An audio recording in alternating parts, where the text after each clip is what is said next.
Hər vaxtınız xeyir olsun, əziz tamaşaçılar. Uca Allahın salamı, rəhməti və bərəkəti üzərinizə olsun. Bugün sizinlə yenə bayram ərəfəsində görüşürük. Xalqımız mübarək Ramazan bayramını, həm də Novruz bayramını bir arada qeyd edir. Bayramlar eyni zamanda sosial münasibətləri yad etməyin, qohumluq və qonşuluq əlaqələrini təkrar nəzərdən keçirməyin gözəl vaxtıdır. Bugünkü mövzumuz da məhz bu məsələyə həsr olunur. İslam dilində sosial münasibətlər öz əksini necə tapır? Qohumluq, qonşuluq kimi sosial münasibətlərlə bağlı Quran-Kərimin və Peyğəmbərin buyruqları nədən ibarətdir?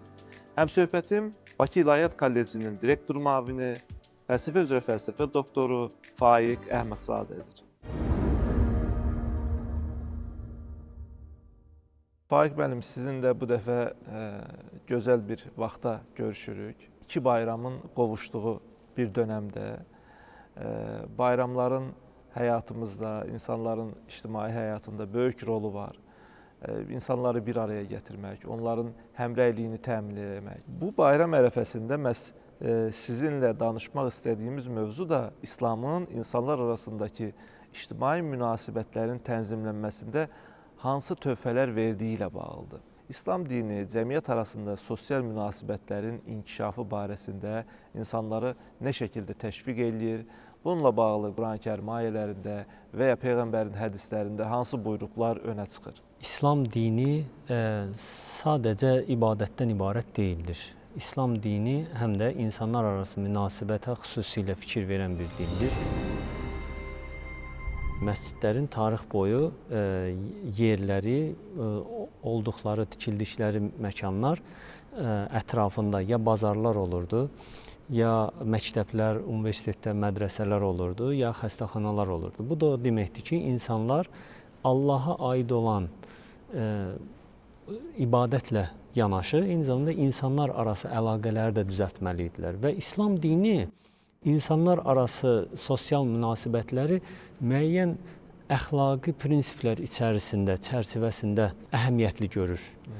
Yəni, insanları sadəcə bir-biri ilə münasibəti istədikləri şəkildə olmamalıdır. Müəyyən bir hüquqi və əxlaqi prinsiplər içərisində olmalıdır.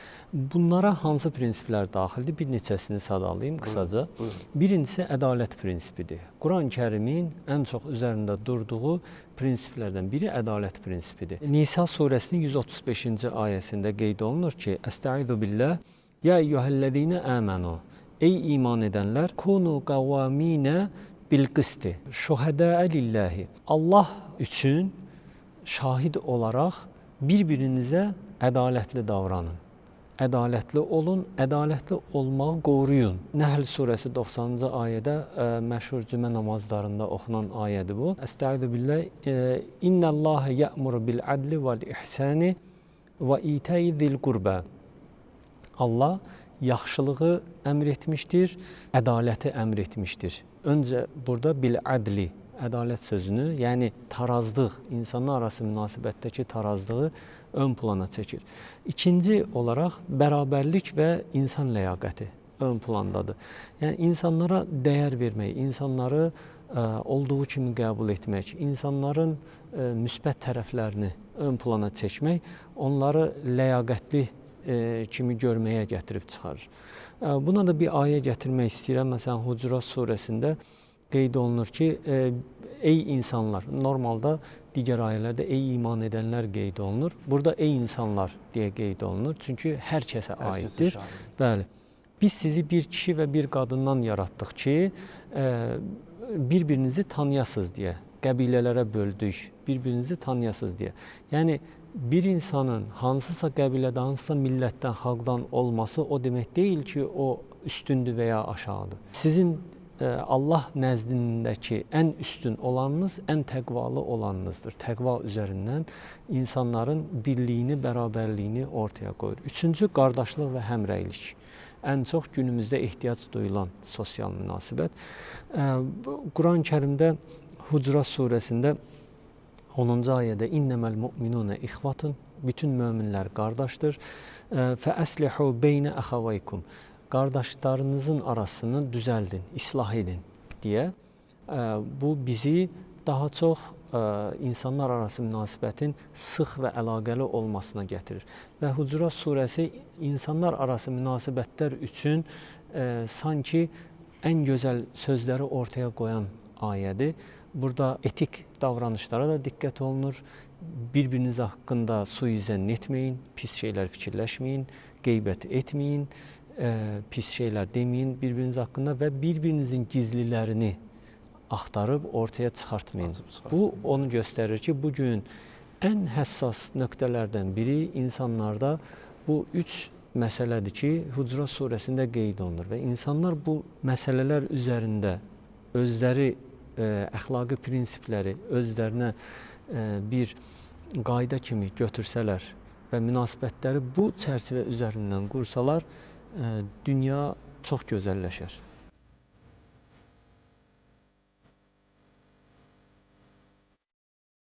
Allahın sizi torpaqdan xəlq etməsi onun dəlillərindəndir. Sonra da siz bir insan kimi yer üzünə yayıldınız. Ünsiyyətdə rahatlıq tapasınız deyə sizin üçün özünüzdən zövcələr yaratması, aranıza məhəbbət və mərhəmət salması da onun dəlillərindəndir. Həqiqətən bunda düşünənlər üçün ibrətamiz dəlillər vardır. Göylərin və yerin yaradılışı, dillərinizin və rənglərinizin müxtəlifliyi də onun dəlillərindəndir. Həqiqətən bunda bilənlər üçün ibrətamiz dəlillər vardır.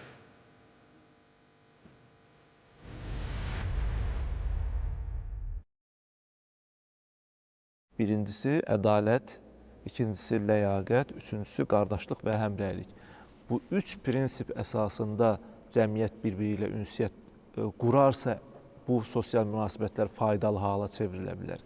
Yox, əgər ədalət tapdalanırsa, biri birisinə zülm edə bilirsə, ləyaqət prinsipi pozulursa və ya qardaşlıq və həmrəylik deyil də birisindən maddi çıxar baxımından ünsiyyət qurulursa, bu Allahın istədiyi o sosial münasibətlər baxımından arzu edilməyən bir məsələdir. O təməl prinsiplər istiqamətində qurularsa, həqiqətən cəmiyyətə bu şəkildə qurulan münasibətlərin böyük töhfəsi olar. Təşəkkür edirəm bu gözəl xülasə üçün. Faiq müəllim, qeyd elədiniz, Hucurat surəsindən də bəhs etdiniz. Həqiqətən Hucurat surəsi içərisində çox gözəl, ibrətlik məqamlara ehtiva edir. Bununla yanaşı Quran-ı Kərimin digər ayələrində xüsusilə bir baxıma cəmiyyət gölə atılan bir daşın öz ətrafında yaratdığı halqalar kimi cəmiyyət də müxtəlif halqalardan ibarət görülür. Yəni, yaxın çevrə, uzaq çevrə və uzana-uzana bu gedir. Quran-ı Kərimin bu istiqamətdə təşviqlərini görəndə biz baxırıq ki, ümumiyyətlə Peyğəmbər, istər Quran-ı Kərim, istər Peyğəmbərin hədisləri bizə toplu olaraq cəmiyyət arasında bir barışığın olmasını, toplu olaraq insanların sülh və ədalət içərisində yaşamasını, sosial münasibətlərin qüvvətli olmasını təşviq edir. Amma eyni zamanda bu mərhələlik prinsipini də diqqətə çatdırır. Qohum-əqraba münasibətlərinə xüsusi diqqət yetirilir. Yəni, deyilir ki, yardım edəcəksinizsə, əvvəlcə qohum-əqrabadan başlayaraq, yaxınlardan başlayaraq yardım edin. Və ya bir yaxşılıq edəcəksinizsə, əvvəlcə öz ətrafınızdan. Bax bu vurğunun Qurani-Kərimdə ön plana çıxmasını siz nə ilə əlaqələndirərdiniz və bunun sosial faydası nədən ibarət olar? İnsan öz varlığını hansısa cəmiyyətin içərisində hiss eləməyə başlayır. O cəmiyyətin içində kimliyi formalaşır. Bu hardan başlayır? Əsasən qohumluq əlaqələri ilə başlayır. Və qohumluq əlaqələri sıx olan cəmiyyətlər bir-birinə daha çox dəstək verməyə başlayır. Quran-Kərimdə bir ayədə buyurulur ki, Allahın birləşdirilməsini əmr etdiyi şeyi kəsənlər yer üzündə fəsad törədənlərdir və yaxud da ziyana uğrayanlardır. Rə'd surəsi 25-ci ayədə buyurulur. Yəni, buradakı əsas məsələ Allah əvvəlcə insan dünyaya gələndə kimi görür? Yaxın qohum əqrəbalarına daha çox onlarla ünsiyyət qurmağa başlayır, onlara doğru yönəlir. Bu demək deyil ki, haqsız belə olsa qohum əqrabanın tərəfini tutaq. O mənada deyil bu. Burada mehribanlıq ön plandadır. Yəni qohumlar arası mehribanlığı, yaxınlığı, köməklik göstərməyi ön plana çəkir Quran-Kərim. Və ya başqa bir ayədə "Vattaqullahəl-ləzi təsəəlunə bihi vəl-ərham" deyə qeyd olunur. Bu da Nisa surəsi 1-ci ayədə bildirilir. Sizi tək nəfsdən yaratdıq deyir, sonra qohumlarla olan münasibəti qoruyun, onları pozmaqdan çəkinin deyə ayənin ümumi mənası, təfsiri, açıqlaması bura gətirir, çıxardır və biz bunu hədislərdə də görürük. Hədislərdə də qohumları o qədər Peyğəmbər sallallahu əleyhi və səlləm bir-birinə tapşırır ki, sanki onlar ayrılmaz bir parça kimi görünür. Məhəmməd Peyğəmbər sallallahu əleyhi və səlləm bir hədisində belə buyurulur ki, qohumluq əlaqəsini qoruyan şəxs yaxşılıq eləyən qohuma yaxşılıq eləyən deyil. Sadəcə bu deyil. Ondan üz çevirən qohumlara doğru gedib onlarla əlaqə qurmağa çalışan şəxsdir. Yəni sile-i rəhim bizdə İslam dinində termin olaraq işlənən şey sile-i rəhimdir.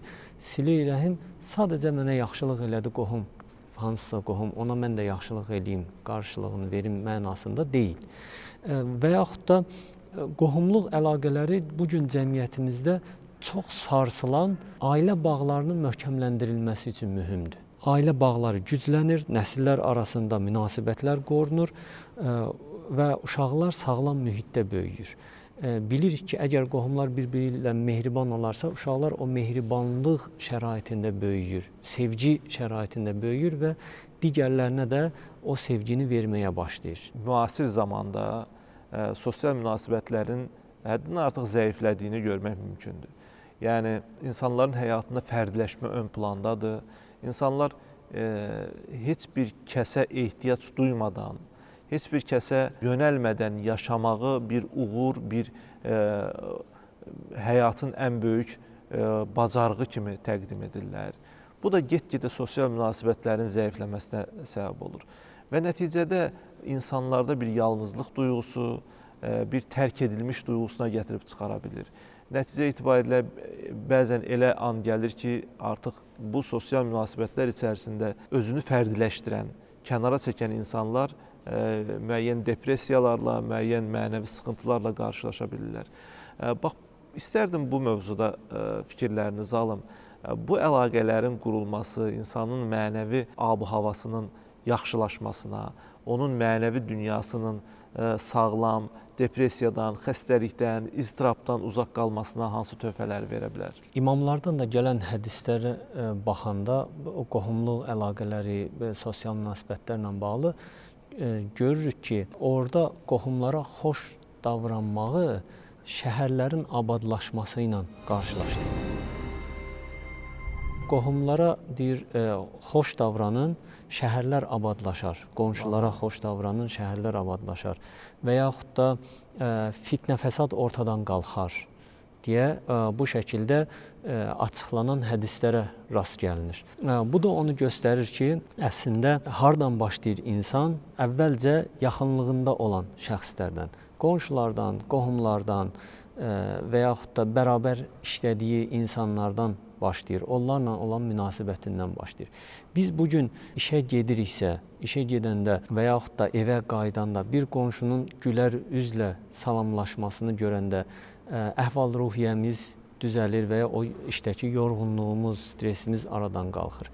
Bir də düşünün, insanlara bu şəkildə davranan bir cəmiyyət düşünün. İnsanlar bir-birlərini bu mənada dəstəkləsələr, məncə o yaşadıkları yer də abadlaşar və insanlar arası münasibət düzəldikdən sonra insan yaşadığı mühitdən zövq almağa başlayar.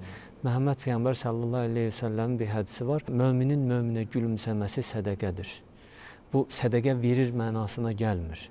Bu sədəqə verərkən aldığı savab qədər ən azından savab qazanar.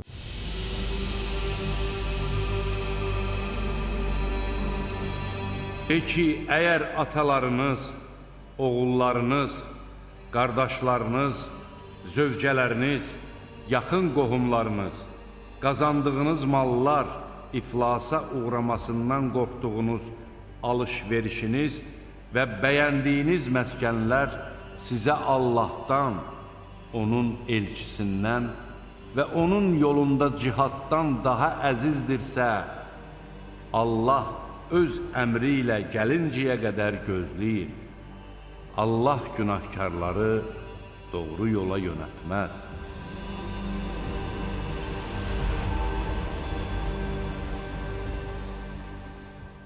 Faiq müəllim, siz cəmiyyətdəki ünsiyyət qurulacaq kateqoriyaları qeyd edərkən biz qohumluq, qonşuluq münasibətlərindən danışdıq. Qonşuluqla da bağlı Peyğəmbərin çoxsaylı buyruqları var. Peyğəmbər bir çox hədislərində qonşuları vurğulayır. Hətta bir hədisində Cəbrail mənə qonşuluq haqlarından o qədər danışdı ki, mən elə bildim ki, qonşuya mirasçı edəcək, varis edəcək. Bu dərəcədə yaxınlaşdırdı. Qonşu haqları ilə da bağlı Qurani-Kərimdə çox buyruqlar var. Eyni zamanda Həzrət Peyğəmbərin hədislərində. Bu da sosial münasibətlərin əsas tərkib hissələrindən biridir. Bəzən biz qohumluq münasibətlərindən daha uzaq düşürük, nəinki qonşuluq münasibətləri. Bəzən uzaq qohumlarla əlaqə qurmaq çətinləşdiyi halda biz yaxın qonşumuzla hər gün görüşə bilirik. Bu da cəmiyyətin o sosial münasibətlərinin möhkəmlənməsinə gətirib çıxarır. Hər hansı bir qarşılıq gözləmədən bir qohumumuzu ziyarət etmək, bir qonşumuzun könlünü almaq, onun haqqına girməmək, bir iş yoldaşımıza səmimi olmaq, onunla ünsiyyəti bu şəkildə qurmaq, bəlkə də bu münasibətlərin Allah rızası üçün, yəni mömin bunu Allahın razılığını qazanmaq üçün eləyir. Hər hansı başqa bir niyyət. Əlbəttə ki, Allahın razılığına uyğun olan bir əməli yerinə yetirmək onun bir dünyəvi, sosial faydasını da gətirəcək. Ramazan və Novruz bayramlarının ərəfəsində izləyicilərimizə bu istiqamətdə nələri tövsiyə etmək olar? Birincisi, qohumluq əlaqələrini yeniləmək lazımdır, yenidən nəzərdən keçirtmək lazımdır. Uzun müddət görüşmədiyimiz, danışmadığımız və ya ünsiyyətdə uzaq qaldığımız qohumlarımıza bayram vasitəsilə təbrik edərək onları sevindirmək lazımdır. Qayğıya ehtiyac duyan, diqqətə ehtiyac duyan, yaşı, təcrübəsi böyük olan qohumlarımız var. Onlardan başlamaq lazımdır ən çox ki, biz də yaşlanacağıq və Allah bizi də o yaşlı vaxtımızda tək qoymasın. Eyni zamanda qonşular arasındakı münasibəti düzəltmək lazımdır. Nisa surəsində bir ayədə buyurulur ki, qonşularınıza yaxşılıq edin. Böyüklərimizə etdiyimiz hörmət, onları xatırladığımız qədər kiçiklərimizi də xatırlamalıyıq və onlara bu şuuru aşılamalıyıq ki, bayram ab-ı havasında olsunlar və eyni zamanda bunu sonraki nəsillərə də çatdırmış olsunlar. Faiq müəllim, təşəkkür edirəm. Məncə bu bayram ərəfəsində, bayram günlərində bu məsələni xatırlatmaq, əziz tamaşaçılarımızın diqqətinə çatdırmaq çox yerinə düşdü. Əlbəttə ki, bir çox məsələni biz gündəmə gətiririk. Bunlar bilinməyən mövzular deyil. Amma bəzi məsələlər var ki, hörmətli Faiq müəllim, bunları bəlkə xatırlatmaqda fayda var. Bizim də məqsədimiz əslində bəlkə unutduğumuz, bəlkə diqqətimizdən qaçan, həyatın keşməkeşi içərisində, məşğələsi içərisində, yorğunluğu içərisində diqqətimizdən qaçan, nəzərimizdən qaçan məsələləri, bax bu sosial münasibətlər, yaxın çevrəmizdə ünsiyyətlərimizin yaxşılaşdırılması da vacib mövzulardan biridir. Az da olsa bunu insanlara xatırlata bilməyin faydalı olduğunu düşünürük. Faiq müəllim, mən sizə təşəkkür edirəm. Buyurun. Bayramınız bir daha mübarək olsun. Həm sizin, həm də əziz tamaşaçılarımızı bir daha hər iki bayram münasibəti ilə təbrik edirik. Sağ olun, var olun.